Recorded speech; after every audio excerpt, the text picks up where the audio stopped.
Okay, I got all our phone numbers right here. Phone numbers, great. I labeled all the kids' food. It's in the fridge. Oh, it's in the fridge? Oh, good, because that just saved me a wild goose chase. Are you sure you're okay doing this? Okay. Yeah, I think so. I just wish your great aunt would have died sooner. I just wanted to let you know about my study group. Oh, don't be a fuddy-duddy. I'll be your study buddy. I'm about to embark on one of the great challenges of my scientific career. This work right here is going to change history. I think this is going to be our greatest mission. I don't have time to study. I'll never get into Stanford. I got big plans for you tonight. I got maps, I got charts. I'm going to see you through this because my credibility is on the line. It's at this point that you'll want to start taking notes. Welcome to the Sitcom Study, the podcast where we contemplate the TV shows we grew up with and search for the truth and wisdom within the tropes and cliches. And Amy, what's the trope we're talking about today? We're going out and we're calling the babysitter, Jay.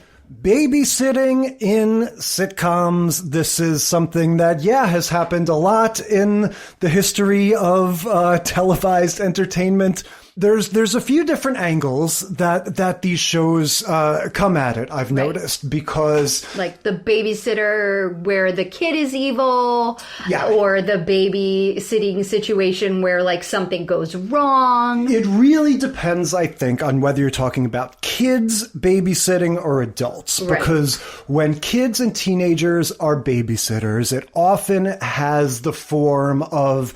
a business. We're starting a business. We want, for some reason, babysitting has been, especially for teenage girls, the sort of age-old go-to profession. That's right. I can make money watching kids. Right. Whereas for older people, for adults, it tends to be about the funny juxtaposition. Like, there are certain people that just putting them in a room or having them sit children, on a sofa, right? with a little kid, is just inherently funny. And the idea that for a lot of people, once you sort of go down a certain path in life, some people just don't know what to do with little kids. Right. And that in itself is a source of comedy. So there's all kinds of weird Venn diagrams going on here of where the humor comes from in sitcom characters babysitting. But I'll ask you, was this a thing you did? Were you ever a professional babysitter? Was this your go-to money-making operation?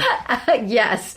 I started babysitting at a very early age. There was a moment in the Mary Tyler Moore episode where Mary Tyler Moore was all up in arms because she couldn't find a babysitter, and she eventually gets a regular babysitter's little sister is going to come over, and then it turns out this kid is 11. Yeah. I started babysitting at 11, and I started babysitting for my little brother's friends. Yeah. And that was it was a big deal because I was so young to be left alone. And the reason that I was able to get these jobs in the first place was that I had been what they called a counselor in training, a CIT. Of course, I know the CIT pipeline. Exactly. At this day camp that was like a summer camp that was at the recreation facility in my neighborhood. And they had allowed me at age 11 to be a CIT, even though you were supposed to be 12 and then 13 in order to be. So it's like every year I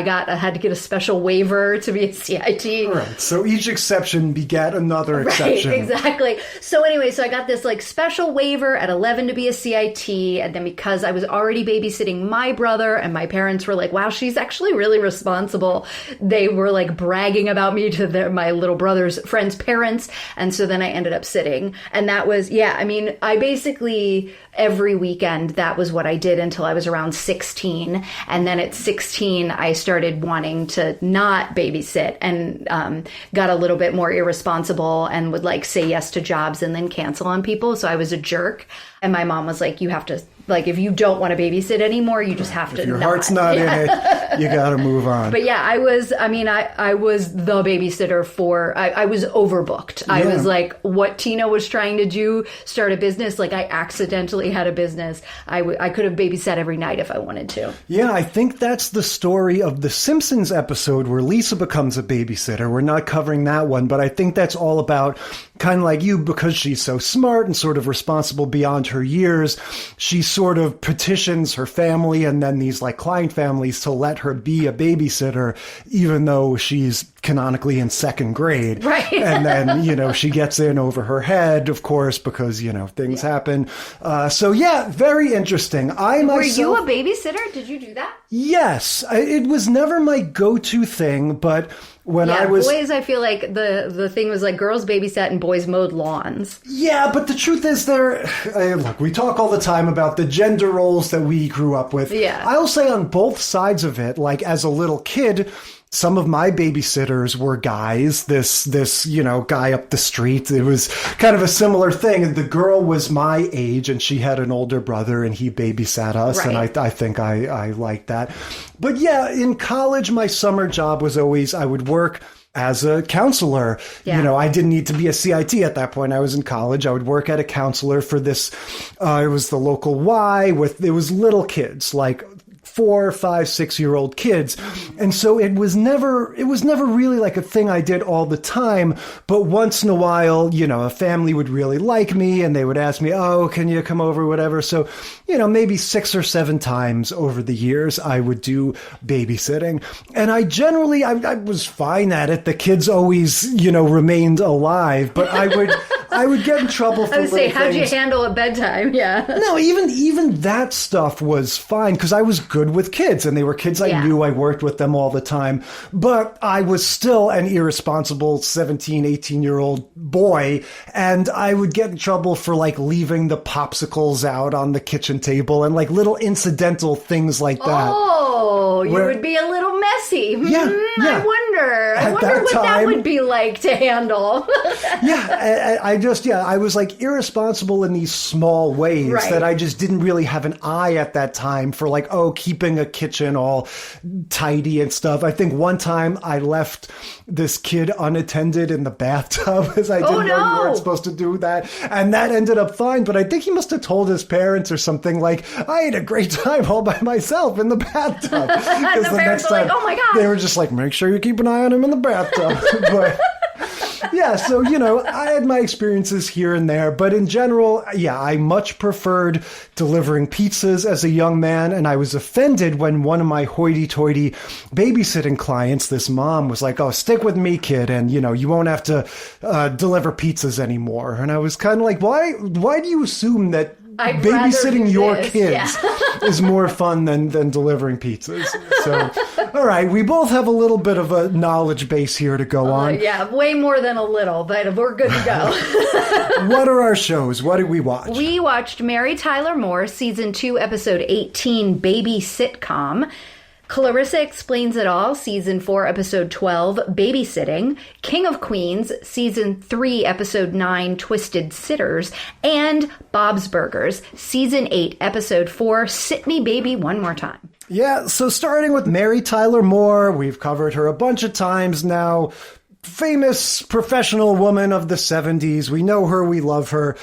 This one is going to be about Phyllis, who is her friend that shows up and starts talking about little Bess and saying that she needs somebody to take care of little Bess. Yeah, Phyllis. It's Cloris Leachman. Okay. So this is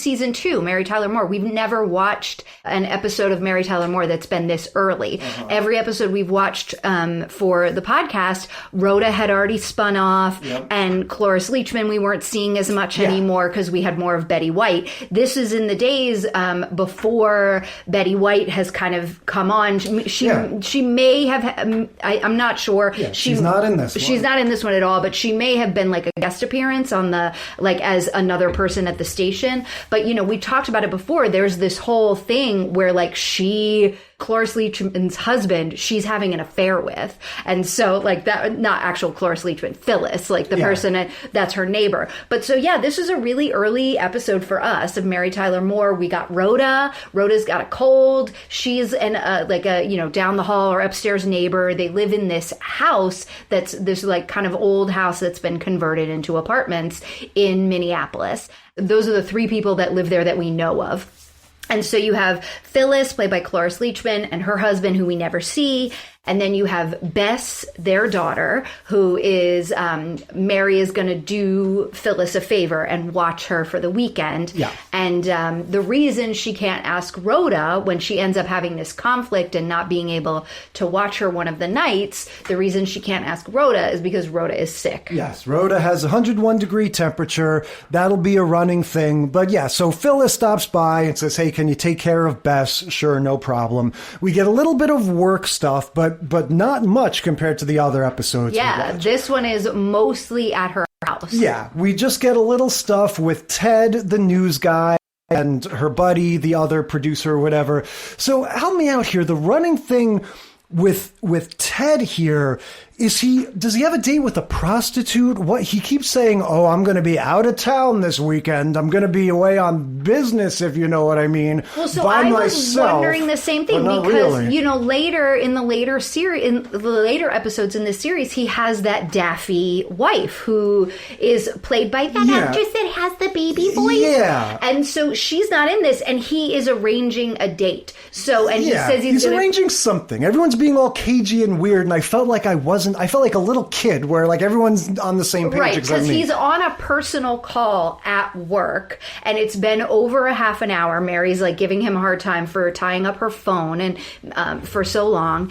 And he's like, oh, it's business. And so he's trying to act like he's having a professional call when he's very clearly making a date. I don't think that it's a prostitute. I think the caginess was just that he was trying to have a personal call and he's at like, work. Okay, and he's like, oh, he's spending the weekend in Vegas or something. Right, He's like going away he's like, somewhere. oh, I've got a business trip. Okay. And whatever. But yeah, I mean, clearly he has a date for the weekend and he's very excited about it, but he's not like owning up to what it is. And so then Mr. Grant comes in and asks Murray if he wants to watch a game or wants to watch a boxing match this evening, and Murray's like, no, I'm super excited about this concert that I'm going to. And then Mary overhears the pianist who's going to be giving this concert, and she's like, oh, Sandy? Oh my goodness. Turns out they went to high school together. They dated. He proposed to her. She said no. Yeah. This scene at work basically establishes two important things. A, everybody is busy that night. Right. Lou Grant, the boss, is looking forward to watching the boxing match. You know, Ted's got his weird date. The Murray is going to the concert. So it establishes that everybody has a sort of alibi. Yeah, everybody's busy. And B, that this Sandy guy, kind of like the maestro from Seinfeld, he is this classical musician that Mary has this history with. And she's all coy at first. Oh, we didn't know each other that well, you know, and then, you know, it eventually comes out like, well, we were engaged. So, you know, I guess we knew each other a little bit. Well, they weren't engaged. He proposed and she said no. Okay, fair enough. Yeah. So that's all sort of in the air. She is like, oh, that's so great. He's back in town. You know, I wonder why he didn't get in touch. Oh, well, it doesn't really matter. You know, that was years ago, and maybe he's with somebody else, you know, whatever. She just kind of is like, oh, that's so great.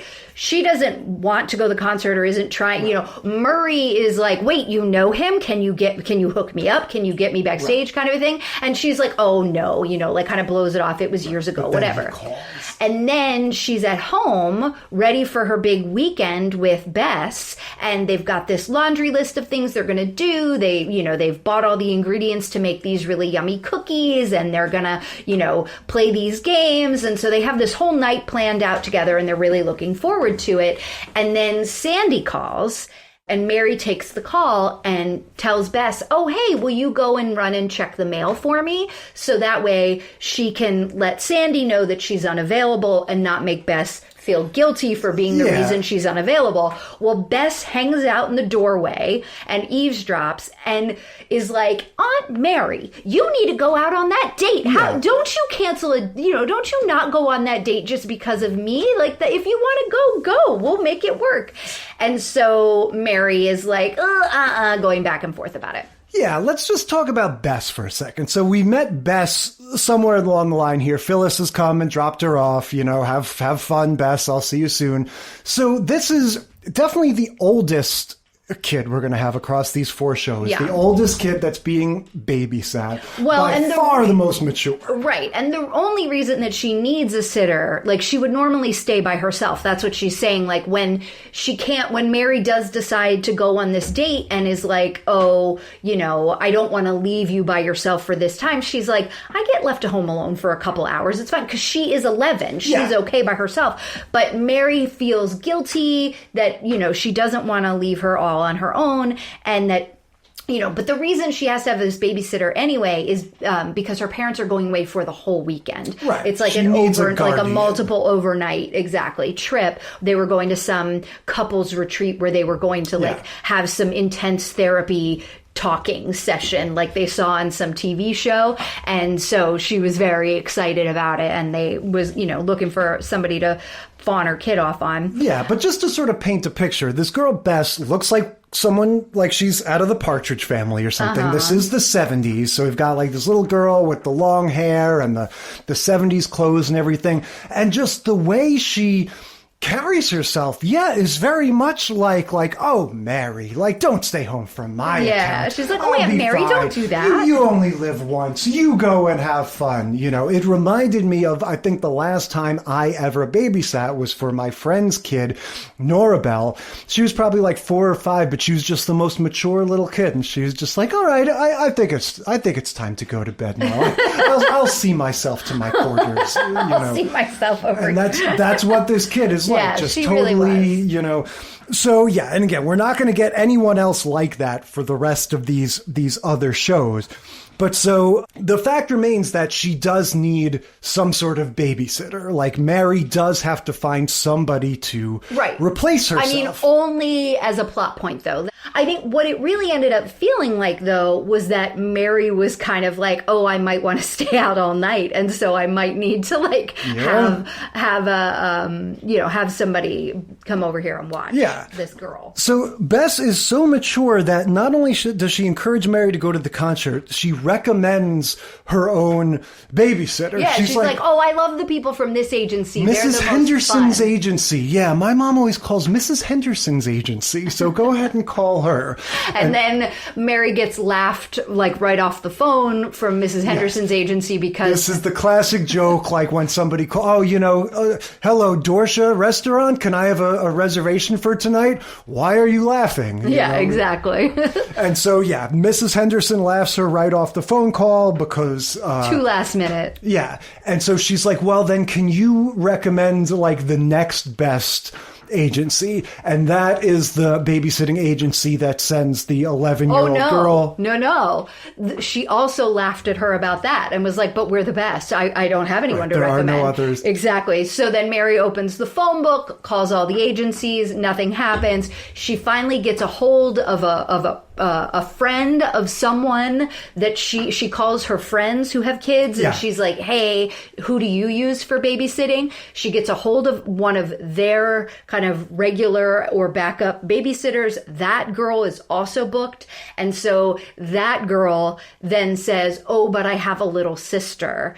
And Mary's like, desperate times, right? Go ahead, send over the little sister. Doesn't think to ask how old the little sister is, just assumes it'll be fine. Little sister shows up. She's shorter than... she's the same age, more or less. She is the same age. She says she's 12, and then Bess is asks her some question about some 70s... I don't know. I did not get that it was reference. Some cultural reference that I don't know because I wasn't a child in 1973 or whenever this show was. Yeah, but it was a funny beat where she's like, oh, she's 11. She's 11. She doesn't know who this is. She's 11. But it is this Dee Dee is the name of this babysitter girl. She's got a Peppermint Patty vibe. She's very bossy. She's like, where's the baby? Yeah, she goes, get over just here, tell kid. me what time you want the kid in bed. I wrote down, I really love Dee Dee's hostile energy. I just like the way she's just kind of pushy.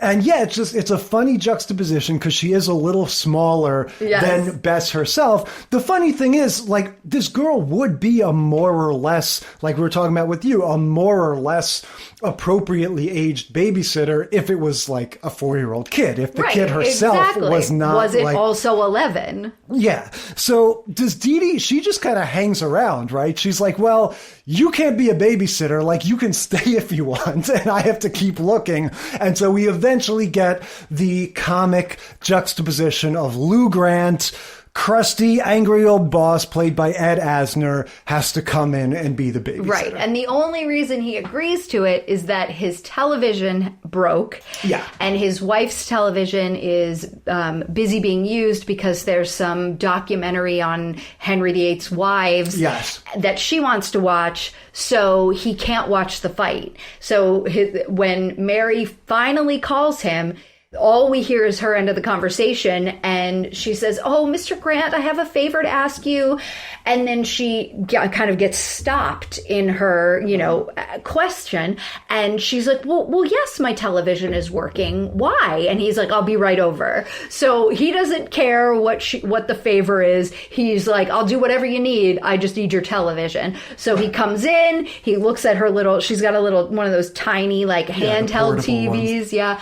He picks it up. He's like, "Oh, black and white. Oh, that'll do." Plugs it in, plops down, and is like, "Okay, I'm here. So I'm ready to, babysit, but really I'm just going to watch this television show." This show actually explained to me why we call it babysitting, because I always thought that was weird, the dumb joke, "Oh, what do you sit on the babies? Ha ha." But in the old days, whenever they refer to it, Mary always says, "sit with the kid. I need somebody to sit with Bess. I was supposed to sit with Bess." And that made it all click to me. Oh, you babysit. You sit with the baby to protect them. I feel like in our age, the sort of syntax around it changed. And you just say, "Oh, I'm babysitting little Joey." Or you may say, "I'm babysitting for somebody." Right, yeah. But you don't say, "I'm babysitting with" anymore. And so the whole meaning of it was sort of confusing to me until I heard Mary Tyler Moore say, "Oh yeah, I need somebody to babysit with Bess." Anyway, Sandy shows up. He's like, I thought he was like a young James Caan type. Sandy's kind of the light-colored hair, sort of flopsy-mopsy. A little bit of receding hairline, but in a kind of manly 70s way, kind of curly-haired white guy. Turtleneck with a sport coat. I feel like, James Caan circa 1977, you might see him, in this kind of presentation, but definitely supposed to be a handsome dude, like a very eligible guy, concert pianist, tall, of course. Yes. Yeah. He refuses to shake Lou's hand because he says, "I'm playing tonight. Right. I might need, can't mess up my fingers. Don't want you to squeeze too hard. You look tough." Yeah. And so that's it. So Mary and Sandy go out on their date, and this is the sort of the main event. We have Lou Grant babysitting. As a person who performs, I don't think I've ever invited someone out on a date to watch me in a show. I find that really kind of I get it. It's fine. It's sort of a presumptuous. Yeah, the circumstances are I took it as he's in town only because he's of this playing. Right. So their date is you come to my concert and then we'll hang out after my concert. So if by the way, that is that's not just 2 hours. That's a long date. Oh, you know what I mean? Definitely. The best part is the beginning when Lou is finally going to get to watch his boxing match, and the little girl is sitting with him, and she's like, "Okay, so what's this boxing stuff all about? Explain it to me." And he turns his head and starts talking to her "All right, it's all about the savoring of every moment. It begins with two men They're gonna entering the ring. Each other out." Yeah, he's talking about how a boxing match is paced so deliberately and all the different steps and the psychological gamut that they go through. And as he's turning his head and telling her this, the boxing match ends in a knockout in 10 seconds. Yeah, right? And this was this is an actual. I think it was a real fight. That was one of these super short fights that didn't last really long, or it was parodying something like that. Mm-hmm. One of these fights that was a knockout in 38 seconds or something. So he turns away and he misses the whole fight, and she goes, "Oh, look, he's down," and he turns back and he's like, "Stop counting! No, stop counting!" Yeah. And so he's crestfallen. Right. And he didn't get to see his fight after all of that. Yeah, and that's when we get the sort of like awkwardness of like just... So what are we going to do tonight? Yeah, just some adults not knowing how to pass time with the kids, you know? And so she goes like, well, we can make cookies. And this was my favorite part when he's like, oh, look, you want to make cookies, you get a box of cookies, you put them on a plate, boom, boom, boom, you make cookies. Right. And she's like, no. And he's like, they're so much better when they're warm and they come out of the oven and then you can have a glass of milk with them. And he's like, does it have to be milk? And she's like, no, you can have a glass of whatever you want. And he's like, let's make cookies. And he goes over and he grabs the scotch and she's reading off the instructions of like what to add to the cookie mix. And she's like, and a cup of milk. And he goes, ooh, a whole cup of whatever I want to drink. And he fills up this like tall man glass of scotch. Like, I mean, he is gonna fall over. Like, it's a lot of scotch. Yeah, it's great when he goes, this is gonna work out just fine, as he's like knocking back the scotch while the girl's making cookies. And so then we get an act break and they're like, all right, let's play cards. He doesn't know any of the card games she suggests until she says poker. Yeah, of course I know how to play poker. And he goes, so do you want to play spit in the ocean, peaky baseball? Do you want to play spit in the ocean or peaky baseball? And she's like, how about 5 cards stump? And he's like, oh, I think I like you.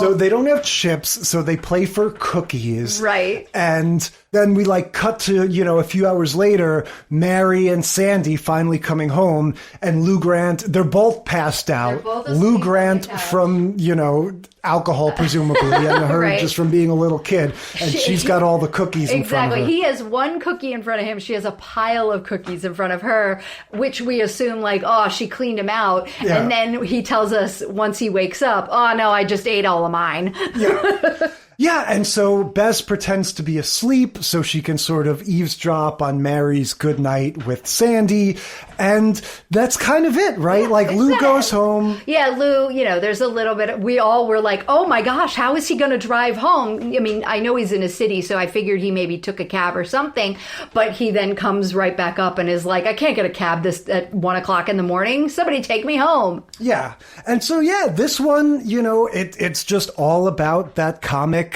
just the foils, right? The juxtaposition. Well, and it's fun with this one because you have a sort of similar thing with the King of Queens, of like, these are adults and they are not kid people necessarily. So like, how are they going to handle that? So if we had gotten a little more of Kevin James interacting with the kids, I think we could have put that like Ed Asner, Kevin James up against each other. But we only got a very little bit of that in the King of Queens episode. No, I like how much we get of Lou Grant and the little girl. Yeah. And then also the thing of like, the sort of Mrs. Doubtfire-esque like trial and error, like going through, we need a sitter. So, this time we only get one real like instance, the 11-year-old girl. But I like that thing of like, oh, who can we call, and the sort of mounting desperation and all that. Yeah. What I thought was really fun about this, because we're watching obviously through the ages of, parenting techniques and babysitting and, common practices for how you care for children and everything. And it was just really interesting to watch, like, oh yeah, Gen X, we always talk about like Gen X being the latchkey generation. Like, we really were allowed to be very independent in so many ways. And so you're going to see that kind of shift now when we go into Clarissa Explains It All, because now you have basically someone Bess's age, but 20 years later, and she is the babysitter for a little kid. And so you can watch more of like, oh, now we've got a kid who's had a little bit of independence, not necessarily as much as someone who was maybe raised throughout the 70s, 60s, and 70s. And then they're trying to be responsible for a kid who had even more of the like, not allowed to play outside, like these indoor kids. Well, it's not even sheltered. It's just this like indoor kid thing. Like when I was growing up, I don't know about you, it was like there were a few kids on our block that were indoor kids that never came out and rode bikes and like did not join the, street gangs of roaming children that we had in our neighborhood. That was just so much fun growing up. And I always remember remember, like, and it was the two kids that lived across the street from me that were more inside kids, and they just never hung out, and it was so weird. And I would just like go over and say, hey, do you want to play? And they'd always be like, no, I don't want to go outside because it was hot outside or something. I don't know. And so it's just so strange to just watch that. Like, every kid's an indoor kid now. Like, kids don't get to roam around the neighborhood and figure things out on their own anymore. Yeah. And I mean, it was all, I remember my dad telling me about how he used to ride the subway to Yankee Stadium by himself when he was like 6. And with every generation, we do just get more safe and also sheltered. Yeah. All right. On that note, let's move on to Clarissa Explains It All. Season 4, Episode 12, Babysitting. Yeah, I think the only time we've covered Clarissa was our Melissa Joan Hart deep dive a while back, where we covered Clarissa, Sabrina, all of her various Melissa endeavors. And Joey. Yeah, so here we're going to have very much the opposite situation. We're not going to have a prim and proper, mature young lady. We're going to have the evil child trope. All of Clarissa episodes, of course, begin with Clarissa addressing the camera, kind of like Zach Morris. Yes. And this one, we sort of get multiple presentations, right? It starts with her going, babysitting. Ah, yes, it's happened throughout the dawn of, since the dawn of time. That's right. We get the little Age-old skits. Tradition. Yeah. She posits that cave drawings were not actually done by the adults as a record-keeping or storytelling methodology, that cave drawings were what happened when you left your kids alone with babysitters in Neanderthal times, and they would draw on the cave walls. Just like kids nowadays, if you leave them alone with markers, will draw on the walls. Yeah, we get the caveman babysitting, we get the medieval times babysitting. Right. Yeah, it's the fun little Clarissa thing of just quick little, vignettes little dressed vignettes. up in funny costumes. Exactly. And then she tells us about her. She's like, and I love babysitting except for this one child, and once a year on her parents' anniversary, I just am always guilted in. For the last 2 years, I've been guilted into having to babysit for this, Satan spawn child. And then she goes into the montage of all the things this kid has done to her over the past 2 or 3 years that she's been babysitting for them. And she had no less than 4 distinct pairs of very expensive Doc Martens that she was wearing during these montages across the years of her babysitting. And we never see the child during this. We just see the actions that have, the scenarios that befall Clarissa. Yeah, she gets locked out of the house. In the rain, There's a popcorn catastrophe. Yes. And so, but yeah, I'm like, I was laughing at this because when I was Clarissa's age, I really wanted a pair of Birkenstocks and a pair of Doc Martens. I was that girl. And my mom was like, I'm absolutely not spending, at the time it was $80 on a pair of shoes for me when my feet were continuing to grow. And I'm like, wow, Clarissa's parents must make a lot of money for those 4 different pairs of $80 Doc Martens. She never wears anything twice. But yeah, she says this is her 4th year babysitting Elsie Silverstein, and this time it's going to be war, right? And then we go into the theme song and everything. Soperstein. Soperstein? Yes. Okay, fair enough. Elsie Soperstein. Now, speaking of Clarissa's wardrobe, after the theme sequence, the whole second part of the episode, she's wearing like a sea captain's jacket. Yes. As just just for fun, as like her quirky accessorizing. She had the coolest outfits. I always wanted to be her but that and one Blossom. Is so specific. And it was so cool. So she had this like white and red striped shirt. It looked like Where's Waldo kind of shirt on, and she was wearing these high-waisted button-fly jeans that were kind of wide leg, and on one of the legs there was like an inlay of another fabric sort of pattern. She just looks so cool. Like, I always wanted to look like her. And she had this black choker on, like a black ribbon that was a choker around her neck. I had ones just like that when I was in middle school.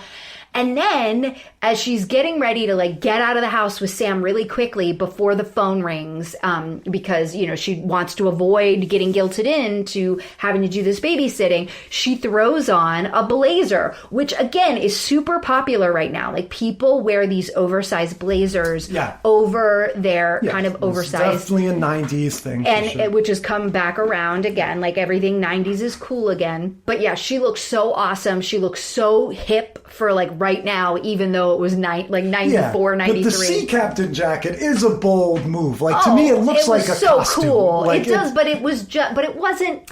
It's just a navy blue blazer that had a patch on it that was like an anchor, and then those rings on the cuffs, stripes. Mm-hmm. Yeah, or what makes it really look like Donald Duck's jacket. Right. She didn't have the epaulets on the tassels, right, and stuff. on the but shoulders. It still was just it wasn't just like a random cool like quirky thing. It was like you are dressed as a sea captain. Oh, I loved it. She looked so cool. Like to me. But then she doesn't quite make it out the door before the phone rings. And she does stand up for herself and say, no, she can't. Yeah, she makes an excuse or whatever and is like, no, sorry, I can't do it. And I'm going to see a movie tonight. Yep, sorry, you know, I have these plans. Can't do it. She's there with Sam.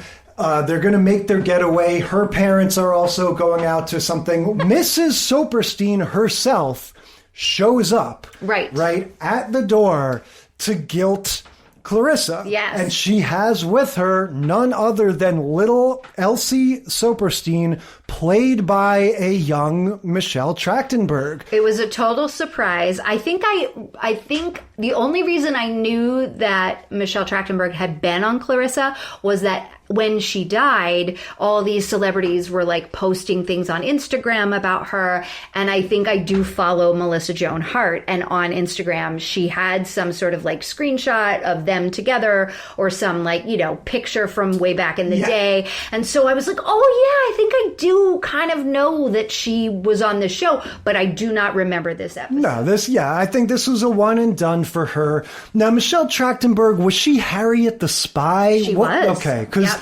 I know her from 18 Again, where she's the daughter in the underrated Zac Efron, Matthew Perry comedy. But yeah, of course, you know, it was tragic that she passed away suddenly last year, I think, and it was just a surprise to see her. And so she is the little devil child. That's going to be the joke of this episode. Oh, and she is so funny. Like, they really found the right kid to do this. Yes, they do the thing of like over the top in so many ways. Yeah, she's all sweet and stuff when the parents are there, and then as soon as they leave, she kind of switches gears. And what happens? There's a lot of like physical confrontation. There's a lot of like chasing her around the house with like the sped up video effects. Exactly. So basically what it comes down to is that the mom, Elsie's mom, Mrs. Soperstein, guilts not only Clarissa, but also her parents. And Clarissa is still holding firm. She's like, nope, I'm sorry I'm seeing this movie. Ferguson comes downstairs like he always does and ruins everything. Yeah. And is like, oh, were you guys going to the whatever movie plex or whatever that you were going to? Sorry, that's closed because of bugs. They have bugs. They have to tend it. They're bug bombing it. Now, and Ferguson, so you can't go. And so now she and Sam both are like, all right, well, if we're in this together. We're going to double team this kid. Yeah. And so they're like, we'll be able to handle her because there's two of us. And then she's like, oh yeah. And the speed up thing happens and they chase her around the couch a million times. And then there's an act break or commercial break or whatever. And then we have Clarissa in the kitchen like, okay, I've done this for 3 years. I've learned, or 4 years. I've learned all these things. Right. She has a 3-pronged strategy. Exactly. For dealing with little Elsie. I just want to talk about Ferguson for a second since he's entered the picture. Well, and this is a later episode than some of the ones that we watched. So he's taller than Melissa Joan Hart now. That is what is unfortunate. Ferguson suffers from the same exact problem that little Adam does on Charles in Charge. You cast a 10, 11-year-old kid to be the little brother to your teenage girl, and the kid is cute and rambunctious and stuff, and then as soon as they hit puberty, you're sunk. Because this kid was supposed to be annoying and obnoxious in the first place, but when you watch, we watched the pilot of Clarissa the last time. He's a little redhead kid, so he's he adorable. Looks like problem child. Yes, and so he's being annoying and obnoxious, but it's cute because he's a funny little tomato head kid. Now he's a lanky 13, 14-year-old middle school kid. Yeah. And so he's not cute anymore. He's got his deep voice. Yeah. And it just like with Adam on Charles in Charge, it's like now this kid is just a dick. Like, why am I watching this kid just like be a little bastard to her? Well, and to be fair, I have shared this with you privately multiple times, but this is the issue that middle school boys have, right? They are still children in their minds. And like developmentally, they are still children, but they begin to, and they also then will have another big growth spurt. Most of them have another big growth spurt in middle school, in high school, where they actually start to look like men, and do look a little bit older, but they look mature enough in this in-between phase. And their bodies are sending them all these signals that they become the creepiest, worst type of humans. Yeah, and it's awful. And I hate it because it's like they're little kids. They're still little kids, but they are the worst. Yes. Middle school boys suck. It is tends to be a low point in development specifically. And I say this with a heavy heart as a redhead myself. Little redheaded boys are so cute, adorable. Redheaded teenagers, not so much. Yeah, I went through it myself, and David Caruso notwithstanding, that's why you don't have a ton of redheaded heartthrobs. Eric Stoltz, maybe, God bless you. Ferguson, not cute, not fun.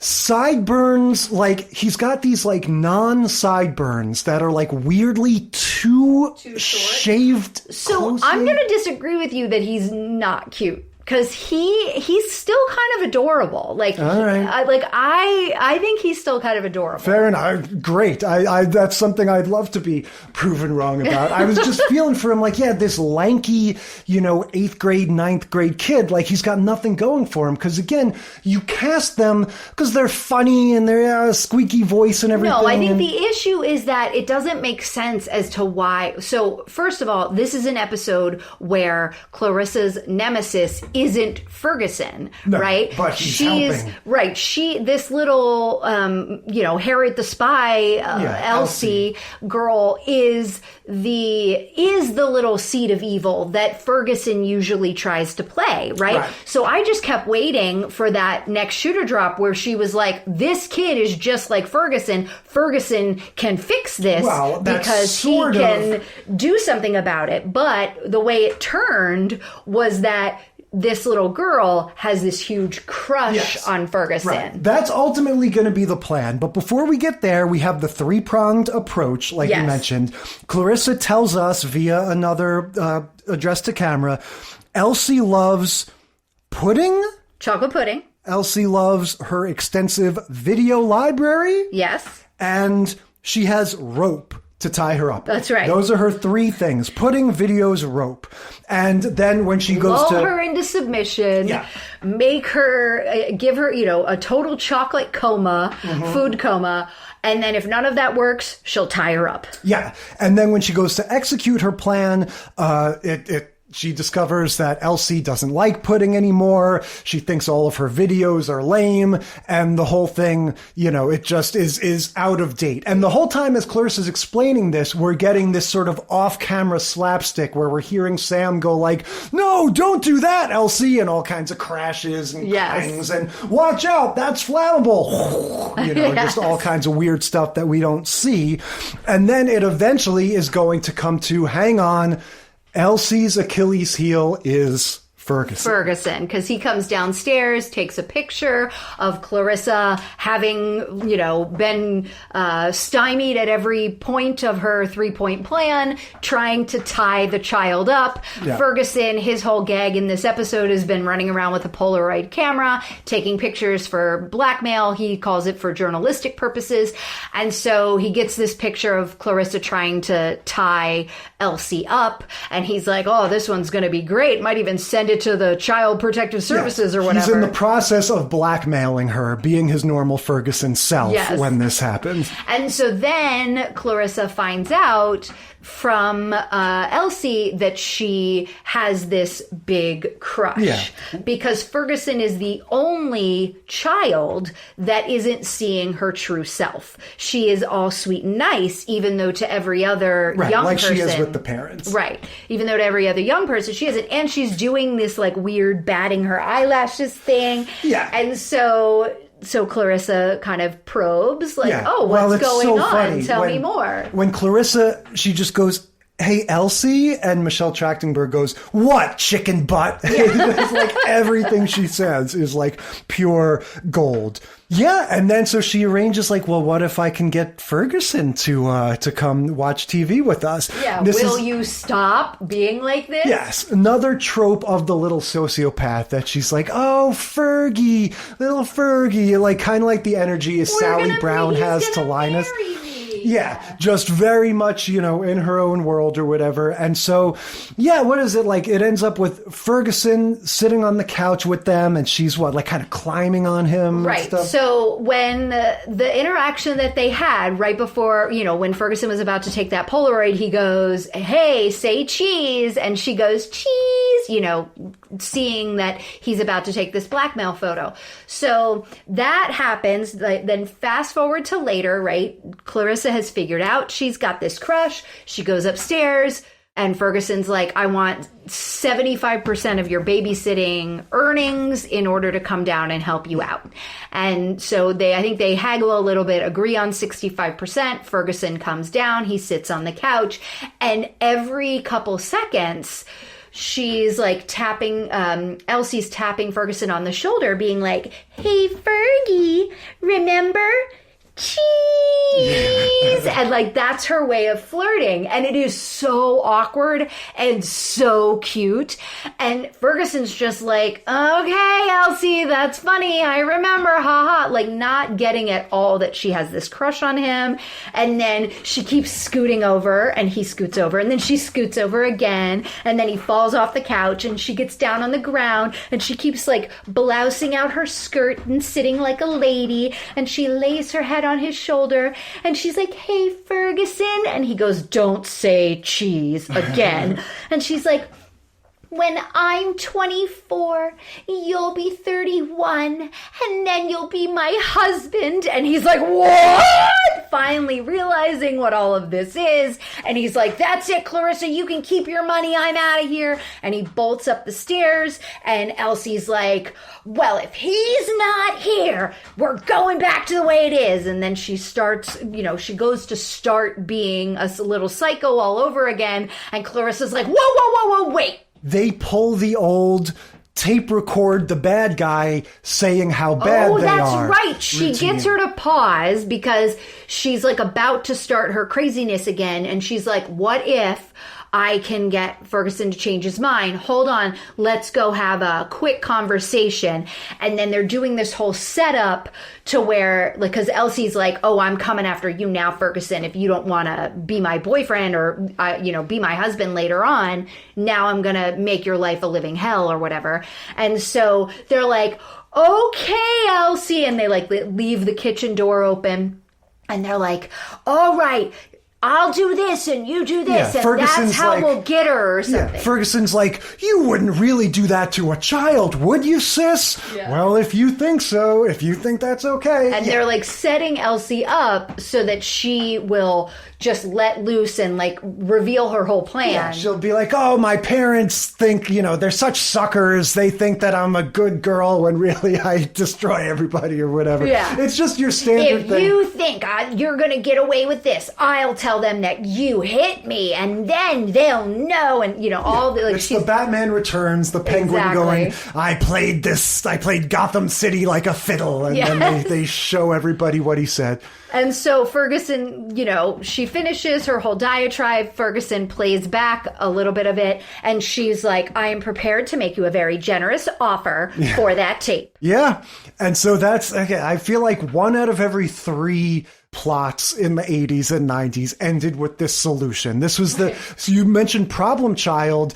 I don't even remember the plot in Problem Child, but I'm almost positive that is how it ends, with somebody tape recording somebody. There definitely was a tape recording thing in Problem Child, because I remember when Home Alone 2 came out and they had that tape recording thing happening. I was like, wait, this is just like Problem Child. That's like, why what does you everybody do. use this If bit? somebody's evil, you know, and there's some sort of like gaslighting thing going on, the only way to get them to reveal their true colors is to get them riled up and start them talking about their evil plans while you're tape recording them. Anyway, yeah, it's funny how this was very fun. Mary Tyler Moore was very fun. I feel like almost no overlap, right? Other than the fact that there was babysitting, right? But you have like a grown-up babysitting for a very responsible child. Yes. And in this one, you have a young person who doesn't want to babysitting a spawn of Satan. That's what made this one so interesting, because a lot of the teenage ones, again, The Simpsons, the Bob's Burgers we're going to talk about, it's all like, oh, I want to go into business. I want to be a babysitter. This is the only one that's like, no, like I I'll every do year, it if I have to, but I don't want to do this, kid. Yeah, which is just interesting to think, like, normally teenagers, they want money, you know, but... Well, and that's what Clarissa even says that at some point. She's just like, there's no money that's worth it. Like, it does not matter. I would happily forego the new program I want to get for my computer so that I don't have to see this child. Yeah, exactly. All right, let's switch back to the adults. So let's move on to King of Queens. Season 3, Episode 9, Twisted Sitters. Yeah, we've covered King of Queens once or twice before. I think one of us especially is firmly on record of this not being necessarily her favorite sitcom, her favorite portrayal of male-female dynamics in the modern world. Are you ready for this? Okay. This episode had a really nicely written scene between the two of them that I thought was a really accurate portrayal of married sex life. All right, fair enough. Yeah. Well, I'll say this one definitely, it's nice and straightforward and sitcom-y. We get, I think, a cold open with Carrie, Leah Remini, talking to her dad on the phone, and that's kind of its own little self-contained bit. And then the rest of it is going to be this straightforward story. I feel like this is one of the angles we didn't really talk about earlier. I think the crux of this is really, it's not so much the funny juxtaposition like Lou Grant. It's a little bit of that. But this is really about Carrie and Doug as a couple wanting to manage the impression they make on their couple friends. Right. And their sort of status and that kind of dynamic of what do our couple friends, specifically our married with children couple friends, think of us, and do they view us as good potential caretakers and stuff. And that's really kind of the angle that this one comes from. Yeah, and it was interesting because there's so the setup for the episode is their friends Deacon and I don't remember the woman's name. Okay, so Deacon and Kelly, they are their besties. We've seen them in the Thanksgiving episode. Yep. They were one of the couples that was over for Thanksgiving. They're friends. And Kelly has a great aunt who she's very close with, who they get the call that has died. And so, you know, Carrie is kind of like, oh, we should do something. Like, you know, they were, you know, having like a game night or an evening together. And they were like, okay, we're going to go because we got to go figure out sitters and, you know, and even make flights and everything. Just to pause on that, the whole thing about the great aunt dying is itself, even before we get to the babysitter part. And it's this whole thing of, oh, what is the proper, should we, you know, what should we say? We shouldn't, you know, before they were doing this, Doug and the guy, Deacon, Deacon were setting up their surround sound system, the typical gendered world of this show where the guys are doing techie stuff and the women are drinking tea or coffee in the kitchen. And so it's this whole thing of like, well, would it be rude to keep installing the thing, and what is the proper etiquette here? And it just... Kevin James's character is not concerned about that. He is like, so are we going to keep doing the speaker? Yeah, exactly. Who cares about the great aunt? And his wife is like, whoa, wait. So this is like exactly like what you were talking about, my complaint that we always have with this type of show. It's, he's being a big dumb oaf, and she's like, you stop being a big dumb oaf. And it's one of those things, like, I basically was like, let's just blow right by it because it is the part of the show that drives me crazy. But so, yeah, he's like, oh, I don't care. Blah, blah. I really care just about my speaker and my stereo surround sound. And the thing that I care about the most... Speakers and wires and things. Specifically, it's not about speakers and wires because he doesn't know what he's doing. His friend knows what he's doing. He just is being selfish. Like, that's what he does. That's the setup for all of these shows. Big dumb oaf guy is super egocentric and like only can't get out of his own way, and everybody else around him just kind of makes fun of him for it, but also lives there, like deals with it and feeds into it. And that's exactly what this is. And then Carrie's like, don't be a dick, like we should offer to do something. And then she's like, well, we're the godparents, why don't we offer to keep the kids? Because they mentioned that they had to get a sitter. And Doug is like, are you sure you want to do that? Like, you're not so great with kids. And she's like, what the heck do you mean? And that's where the idea of like what their friends think of them as caregivers kind of starts to come into play. And Carrie's a little bit like, but we're the godparents. Like, shouldn't we just offer? Like, if something ever happened to them, those would be like, the kids would come to us anyway. Yeah. And so that's kind of the setup for then they make the offer, and we immediately see the friends be like, are you sure? Yeah, the friends have a reaction that is pretty realistic, I think, where they're just genuinely surprised.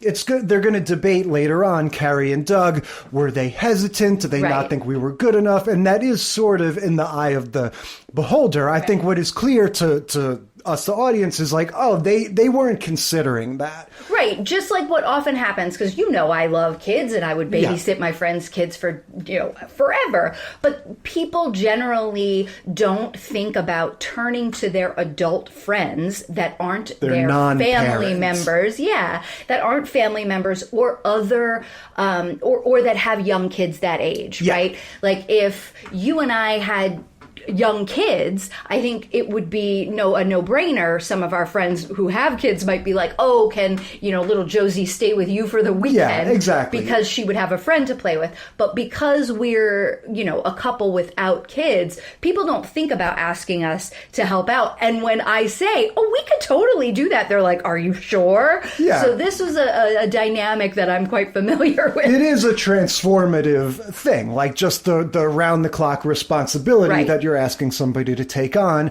These kids, we should say, they're two boys. They look like what, like 5 and 8, maybe? Oh no, the oldest one is about 5.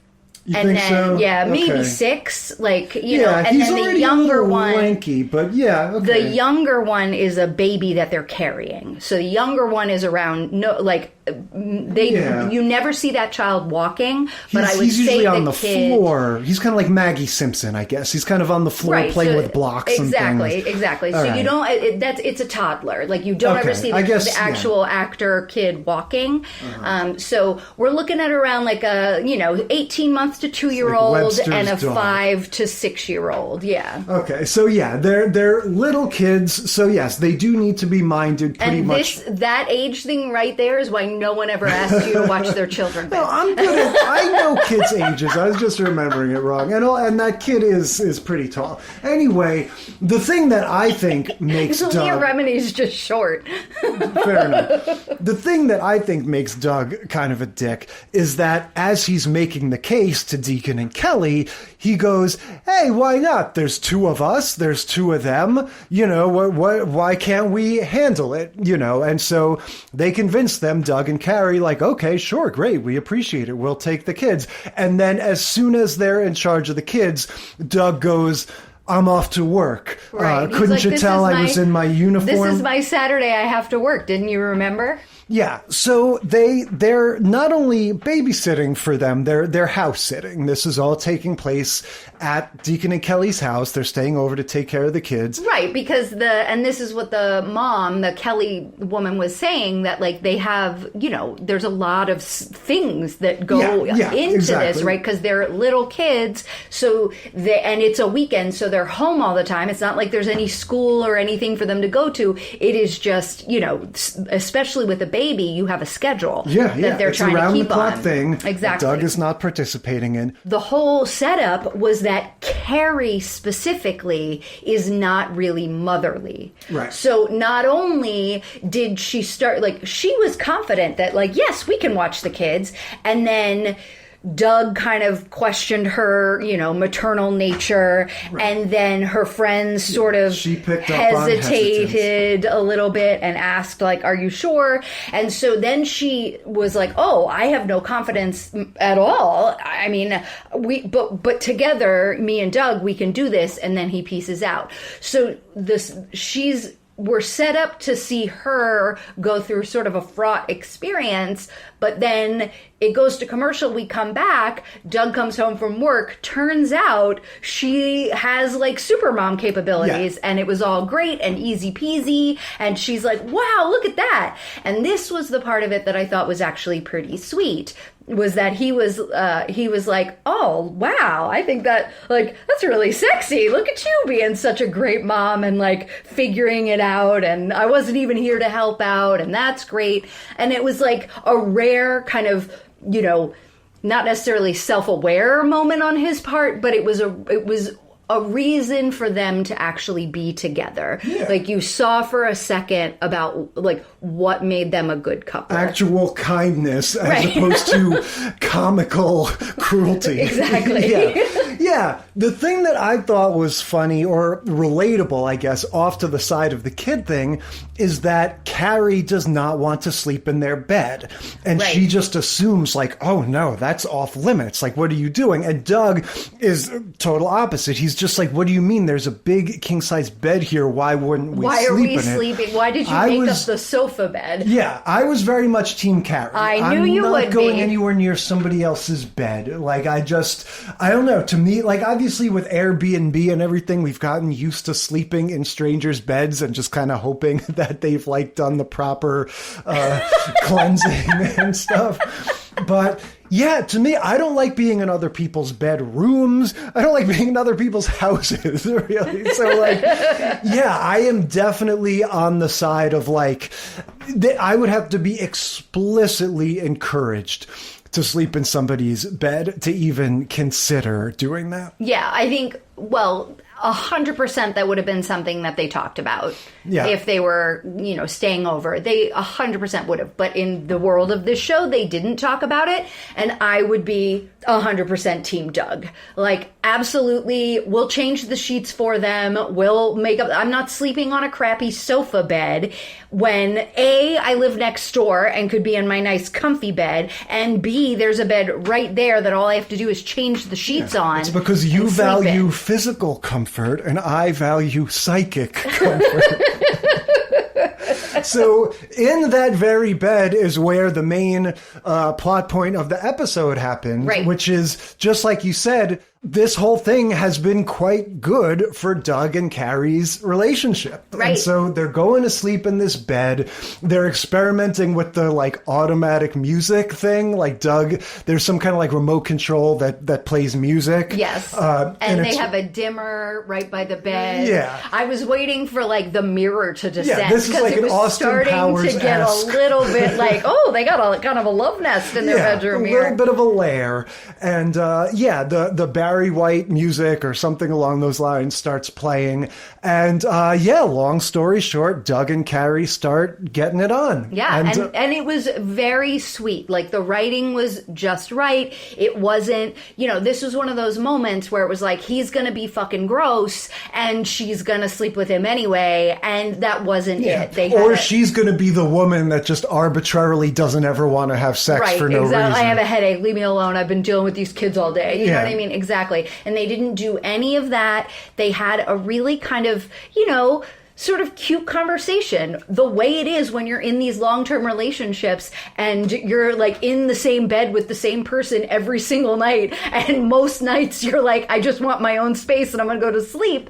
But then every now and then you have those little awkward conversations that are like, what do you think? How about that? Okay, let's kissy. And it was so accurate. It felt like very accurate to a lot of couples' experience, and I thought it was super cute and a little bit sexy because it was so accurate. I was a little bit like, oh, okay. Do I need to fast forward to this little section of King of Queens, season 3, episode 9 or whatever to get you in the mood? Yeah, totally.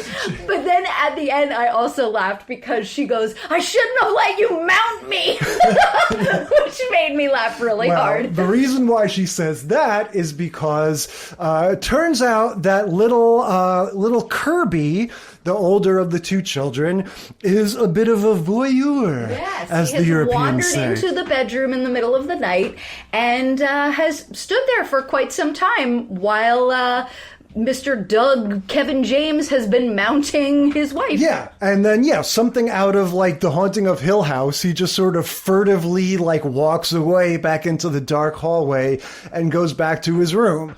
And so the whole sort of rest of the episode is Doug and Carrie basically being like, hey, little buddy, you see anything weird? Anything you want to talk about or are confused or shocked by? Like, they're just trying to figure out what this kid knows, because he's very quiet. These kids are both, one of them, like you said, is just really young. The other one is just a very, very quiet kid, doesn't really say anything. This is, I can say, you probably have this too in your experience with kids. I don't think I've ever done anything terrible, but there is a certain thing where you're just like, ooh, like, I don't know what that kid is going to tell their parents. Oh, my God. Like, exactly. So this is one of these things that, like, it's like the haunting thought that I think about every now and then that just, like, will never go away. I was babysitting a new client when I was a teenager. Like I said, I had so many kids, and he was probably, like, I don't know, somewhere between 6 and 8. Like, he was a little kid, and we were, like, wrestling and joking and tickling each other, and he was above my head on the couch, and I, like, reached up over my head where I couldn't see, like, behind me, and was tickling him, and he goes, "That's my wiener." And I was like, oh my God, I'm so sorry. Because, like, I couldn't tell. I was just, like, reaching up and tickling. And his feet were on my face, so I couldn't really see what I was doing. It's like, that's my wiener. And I was like, oh God, I'm so sorry. You heard it here first, I never folks. babysat for that child again. And I'm like, I know he told his parents that I touched his wiener. I know that's what happened. Like, I know that's why I never got called again to babysit that kid. And it was like, I'm sweating with embarrassment now that was something that actually, like, occurred. Yeah, wiener tickler. Oh God, don't say that! I should never have told you. I'm so embarrassed. So Deegan and Kelly come home, and it's this unspoken thing. No one knows, and the sort of uncertainty continues into the next day when Doug and Carrie are back home, and they're going, let's call them, let's feel them out, and kind of see if they sound weird or anything. And so it's, good news. They seemed like they're happy, and they're taking us out to dinner to thank us for babysitting. Yeah, well, that's because they were super weird when they left, right? Because they were tag teaming the little kid in the morning, trying to figure out what he knew, and then the parents caught an earlier flight back. So they got there before, Doug and Carrie really had a chance to fully fully interrogate this kid, and because it's the morning, it was early, the kids were just getting up. So they basically run out of the house as fast as they can. Like, well, he must not have seen anything. He hasn't said anything, so we're just going to get out of here. Bye-bye. See you later. Bye-bye. Yeah. And then they're at their house later in the day, and they're like, oh, my God. We've got to find out if he sold them. Oh, my God. And so they just call, like, Carrie is just like, I can't stand to wait it anymore. I'm going to call the parents. When they're still at the house and they're trying to figure out what the kid knows, one of the things Carrie goes, did you maybe have any scary dreams last night? Like a big scary polar bear climbing on top of a ballerina? Right. I thought that was very funny. Yes. But, yeah, so they go out to dinner and it seems like everything's okay. And then Kirby, the kid, is drawing a picture, like drawing on the back of the menu or whatever. And this is where I thought it was going to be a different plot twist. Yeah, here. Me too. What ultimately happens is just a straight line. Carrie and Doug are revealed to be fornicators. Exactly. And it turns out that, that's the everything picture comes the kid to light. is drawing. They're making a big deal about the kid's drawing a picture. He says, I'm drawing it for Doug and Carrie. It's a picture of what they were doing last night. And they all start freaking out. And Doug starts trying to destroy the picture and everything. And get him to stop slapstick drawing. Yeah. Scene and everything. And I thought, of course it's going to be this whole crazy funny scene where they're trying to stop the kid from drawing a picture, and then it's going to be like a benign picture of Doug making macaronis or something. Yeah, exactly. But no, it is in fact a picture of them banging. Yes. And we see that because, so the parents are like, oh, no, let him finish drawing. Why are you trying to keep him from being creative? He loves to draw. This is the way he expresses himself. And so then he's like, let me see the picture, little guy. And they're like, oh, you don't need to see it. It's fine. And they're like, oh, big, the big eyes. We never see the picture. It's just the parents' reaction to them. And then Doug goes, and I'll be taking this, and just slides the check toward himself. Yeah. Like, we're taking you out to dinner instead of you taking us out to dinner because your child saw us having sex. That's the sort of comical button is, okay, I guess we're paying for dinner. Hardy har har. There's also a funny line when after the kid sees them and Doug wants to still sleep in the bed and Carrie's like, well, surely now we have to sleep on the couch. And he goes, sleeping on a sofa bed is not going to bring back that kid's innocence. So yes. There are some good sitcom, some good sitcom writing. This episode did not suck. Yeah. And that, in fact, I enjoyed it, which never happens with King of Queens. I think the difference is, as you've sort of already pointed out, it's like when you asked me when we first watched Married with Children, are they always fighting with each other so much? And I was like, yes, sometimes, but then sometimes it's sort of like them against the world. And this is one of those episodes where Doug and Carrie are not at odds, a little bit, of course, internally, but it's mostly about them, like we said at the beginning, trying to manage the impression they're making on their friends that they want to impress and sort of being, lovably united, dysfunctional together. In their thing. Yeah. Yeah, and so, again, I mean, in terms of how this tracks, very little overlap. This is not an evil kid like Clarissa. Right. This is not a sort of bizarrely, civil and proper child. Well, and also there's very little actual babysitting. Yeah, they do have a little. They showed, Kevin James rolling around with the kid and everything. But yeah, I feel like because these are the kids that they often have with them, and they're just these, vaguely cute, quiet kids that they don't really want to give much stuff to. Yeah, I think, well, and again, like you were saying, the plot point isn't actually the babysitting. Yeah. It is it is staying over at your friend's house. Do you sleep in their bed? Do you have sex in their bed? Do you, what's the appropriate ways to behave when you're a guest in your friend's home? Yeah, exactly. And again, that is, another angle in the crystal of babysitting. So now we're going to move on to one where the child is played by an adult. We're moving on to Bob's Burgers. Season 8, Episode 4, Sit Me Baby One More Time. Yeah, so this starts like many Bob's Burgers episodes. They're at the breakfast table, and Tina has a new sort of plan. This is all about she's starting a babysitting business. That's right. And the She tradition... wants to get her name out there, and she's so excited, and she's like, yeah, I'll be the first entrepreneur in my family. And her dad's like, we own a family business? She's like, we do? She knows what is it. Yeah, her slogan on her flyer is, I'm bad at maths, but good at baths. Yeah. And so she makes photocopies of her old school thing, very cute with the little slips at the bottom that you pull off with the phone number and stuff. And she makes photocopies at school, and she immediately gets into a thing with Tammy. Right? This is going to be one of the episodes that's all about the kids.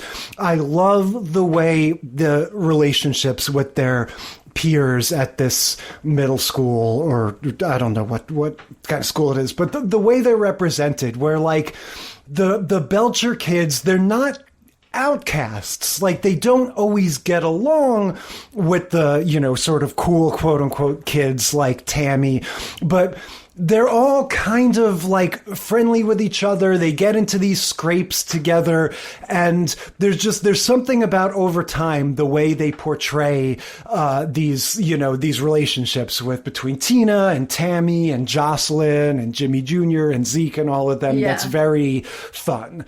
So Tammy and Tina are in each other's face because, I don't know, Jocelyn gives up the Tammy's secret that her roots, her roots are different color, and she has to wear her headband or something to hide her roots. And Tina makes fun of that because that's going to sort of play in later, because Tina feels like she's being bullied by Tammy, but really she's the one that was kind of being mean. But they just get into this like standoff in class, right? Yes. And so Tammy is like, her response to all of this is, oh, you think you're going to start a babysitting business? Well, I'm going to start a babysitting business. And so then they're having like a flyer, arms staple race. Off. Yeah. So they're like running down the street, and one will put up a flyer and the other one will put her flyer up on top of it. And finally they get to one pole, and they're just like, stop it. Boom, staple. No, you stop it. Boom, staple. And they have like, 15 flyers thick of a pile on the one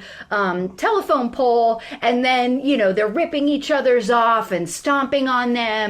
And then the house behind them, a car pulls into the driveway, and a family with, a mom, a dad, and a little girl get out. And they both are like, ah, and run up to the family and start talking over each other about why each one would be the better babysitter. Yeah, it's a new family in town. So yeah, they're both just sort of, bum rush this poor mom, and they're making these competing pitches. The little girl in question is Kendra. And, we're going to meet her in a little bit. She's played by Maria Bamford, the legendary indie comedian. With a baby voice, so it's perfect. Yeah. So they give the flyers, and then what happens next is a little strange, but the mom decides to hire both of them as a sort of like, we'll just see which one of you is better at babysitting. Well, I think it's more just like, we'll see which one of you... Or clicks with... Yeah, Kendra likes the most. Yeah, but nobody would ever really do that. Right. No, they would do one time one babysitter, one time the other babysitter, and then ask the kid, But so she's like, okay, it's a babysit off, basically. And then that's when they don't know that they're both being invited on the phone calls. Right. And Tina shows up, and Tammy's already sitting on the couch, and they're both like, what? And then the mom explains, like, oh, we figured we'd have you both for this first time. And so then they get all the information, and they're like, oh, it's gonna be a great competition. We're gonna get into it. And then the parents leave, and the little kid comes downstairs, and she's like, so. Yeah, well. This is a competition for my affection? All right, let's put you through the paces. Yeah, now you say get all the information. This is not just the usual, like, oh, we'll be back at 11. This is not just crazy kid, the whole family is bizarre. The dad is like, I sort of took him as this weird, like kind of Mr. Rogers gone crazy sort of guy, where his whole thing is that they're upset that little Kendra, she's being bullied at school, or so she thought, and some other kid kicked her in the tinkle dink, right? And when Tina and Tammy are like, what's a tinkle dink? He's like, that's your crotch. That's what we call your crotch. And they're like, oh, for boys and girls? And he goes, well, boys have a tinkle dinker, right? So he's got this whole weird, jargon that he introduced. He bursts out crying all the time. He's upset because the family has to live there because of his job. And he's a mess. He's a mess. He's feeling very guilty that his daughter's having a hard time adjusting, and he doesn't know what to do about it. And he's just, it's all his fault that they're there. So he just keeps freaking out. And then the mom is explaining that the little girl has had a hard time adjusting, and they're just worried, and they want her to they want the two girls to help her, get along better and find friends or whatever. Yeah, the mom is mostly normal, and then Kendra herself is like a little sort of Buffalo Bill, character. Where she is a little evil kid, just like the Michelle Trachtenberg character, But on another level of psychopath, because she has her little teddy bear that she's always like, oh, Mr. Wobbles, what do you think? And then it's like Maria Bamford has a creepy voice that she does for Kendra herself, and then an even more creepy voice that she does for Kendra doing the bear voice. Yes, it's like Tony, from The Shining. From The Shining, with his little finger. Danny's not here right now, Mrs. Torrance. Yeah, that's exactly what it is. And so she is doing this deep voice like this when it's the bear talking. Yeah, and so the bear, Mr. whatever his name is giving Kendra instructions. Yeah, because he's even more evil. Right. And he's telling her to run them through the paces. Exactly. And then we find out, so they're hiding from the kid. They're like, we're going to play hide and seek. Yeah. And, don't let her find you first, because she's the worst. Yeah. And then they go and run and hide. It is genuinely scary. Oh, shit, yeah. This kid's a total creeperzoid.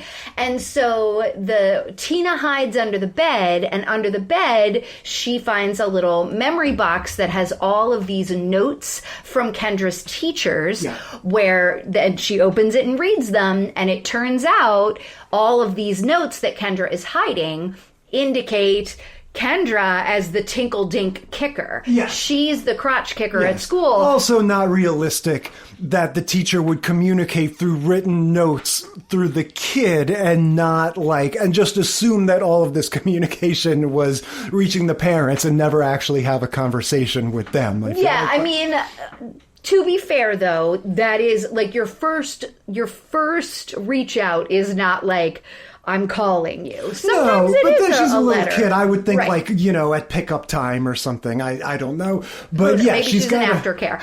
But so anyway, so she's got this box full of these telltale letters, notes that are from the teacher that she's been hiding from her parents. And and on the top it says, Kendra's secrets, definitely not notes from the teacher. Yeah. And so Tina opens it. She's she figures it out. She goes to try to find Tammy so she can let her know. And she finds Tammy. She hides there. Tammy's like, get out of here. What are you doing there? She's going to find us.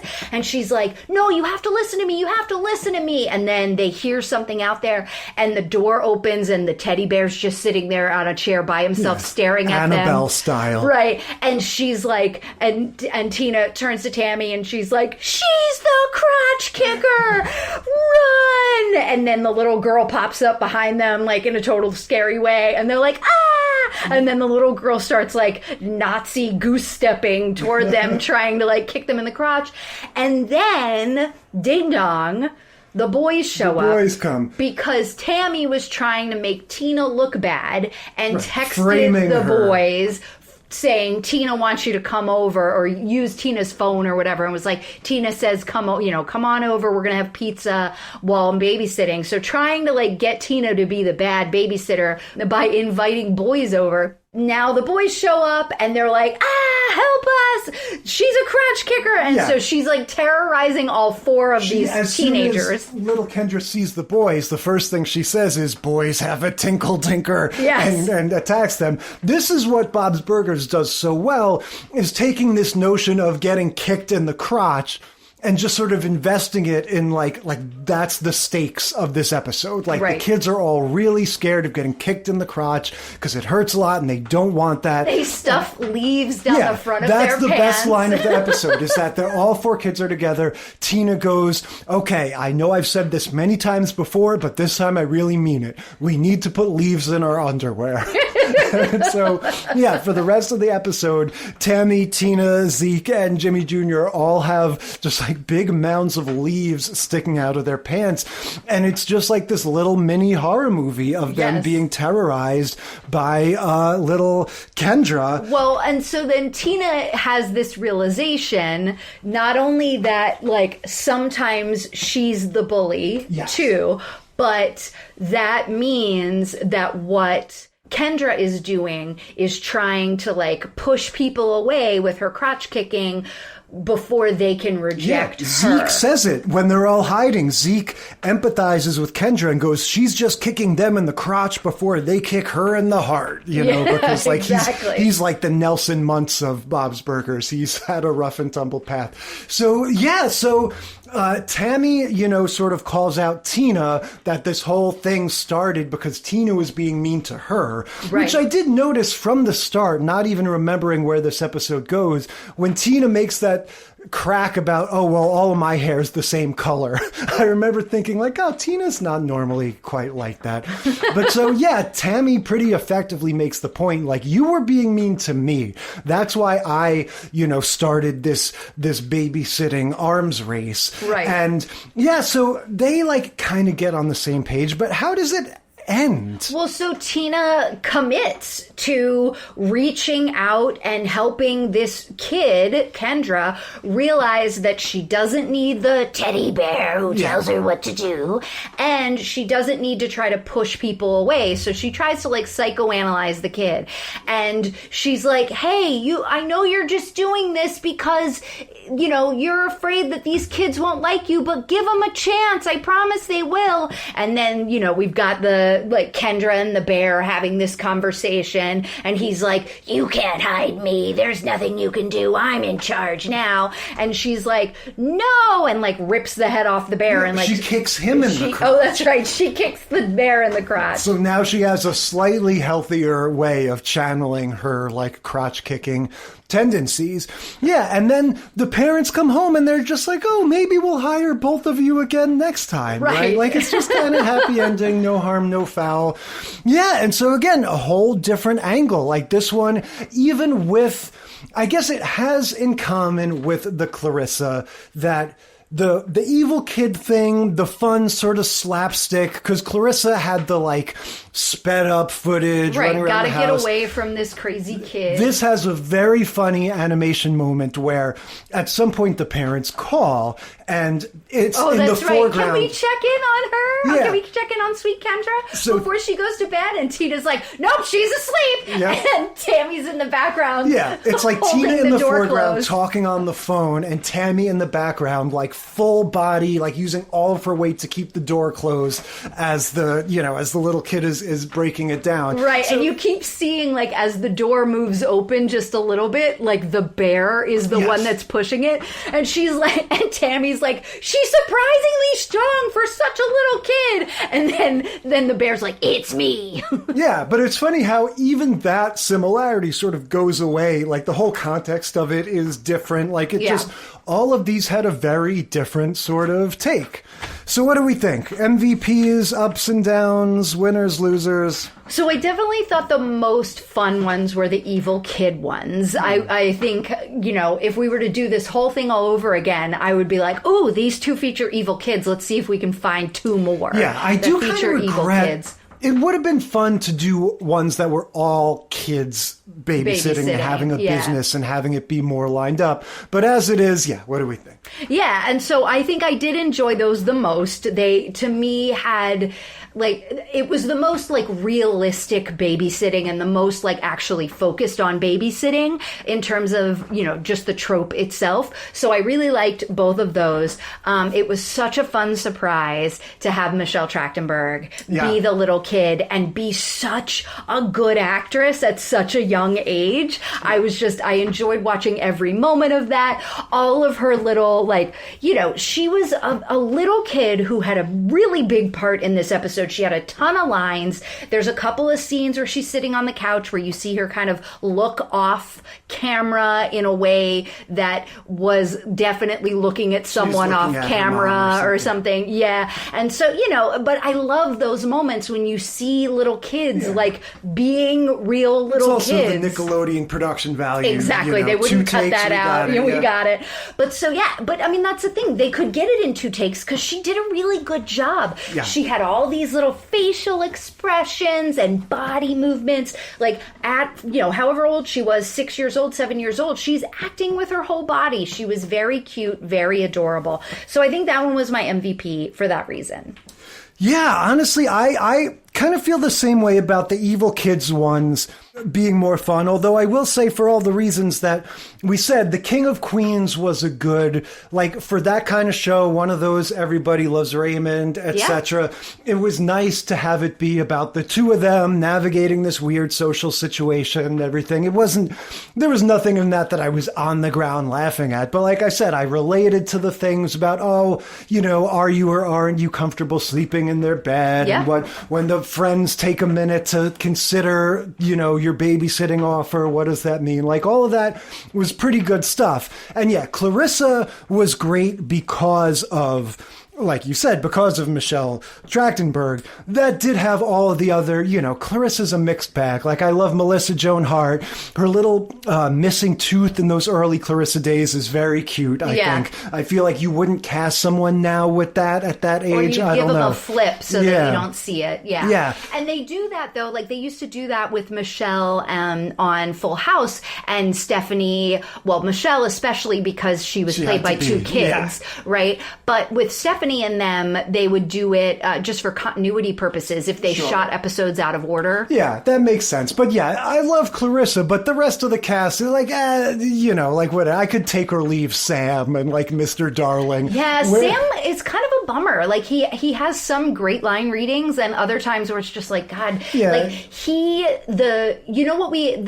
the thing that we said when we watched the pilot episode of Clarissa Explains It All, how it just felt like it didn't have the pacing yet that we remembered the pacing being better, and her like Zach Morris-esque turns to camera were better in the later seasons. That was true. She started the episode in one of those like monologues to the camera, and then the minute Sam came up the stairs, the pace just died. Well, you even have that guitar go, whoa. Yeah, it was just like, and his line delivery and everything just slowed it down. And it was so funny because I noticed it explicitly.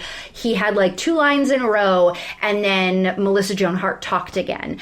And it was like, she picked up the cue. She would try to bring in the pacing. Like, she definitely was the stronger actor trying to drive that scene. And I have been that actor in the scenes like that. And I totally felt her pain in that moment. Yeah, he's a little mediocre. Same with Ferguson, whereas Bob's Burgers is just wall to wall. Right. Just everybody, murderer's row of great characters, great voice actors, hilarious animation. And so, yeah, especially, you know, I love Bob's Burgers all the time. My favorite character, all in all, is Louise, but any episode that focuses on the kids in this way and puts them in a little adventure they're sort of, like I said, they're in their little world that has its own stakes, is just very, very fun. Yeah, and we got a psychopath that wasn't Louise in this episode. Yeah, exactly. Oh my goodness. Okay, part 2. We get Louise to come over and babysit with this little psychopath, It's right? kind of similar to the Slumber Party episode, remember, where Louise had her frenemy that was like the weird kid that was hiding and leaving her messages and stuff. She was a bedwetter. Yeah, but that's one of the things that's great about Bob's Burgers is they like to play with the sort of psychosis of little kids and how little kids can be weird and creepy and crazy. So yes, lots of good stuff. So much for the baby Babysitting. What are we talking about next week? Next week, we're going to shake, rattle, and roll. We're going to watch episodes all about earthquakes. Sanford & Son, Season 5, Episode 1, Earthquake 2. That's because there was a famous movie named Earthquake, and they used to think it was fun to name the sitcom episodes as a sequel, as though they were a sequel to a major motion picture. Yes. Nice. Okay. Then we're going to watch Gimme a Break, Season 4, Episode 19, The Earthquake, Alf, Season 3, Episode 25, Shake, Rattle, and Roll, and Modern Family, Season 2, Episode 3, Earthquake. They had given up the need to do that then by the nobody 2010s. remembered the Irwin Allen movies anymore by that time. All right, earthquakes are next week. Until then, we will consider this segment of the sitcom study concluded.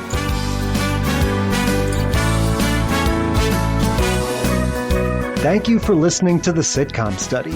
Tell us what you think or share your own TV tropes and topic ideas by sending a self-addressed stamped email to sitcomstudypodcast@gmail.com or find us on Facebook or Instagram. And if you like the show, consider leaving a rating or review on your podcast app. It helps us boost those precious Nielsen ratings. The Sitcom Study is recorded in front of a live studio dog.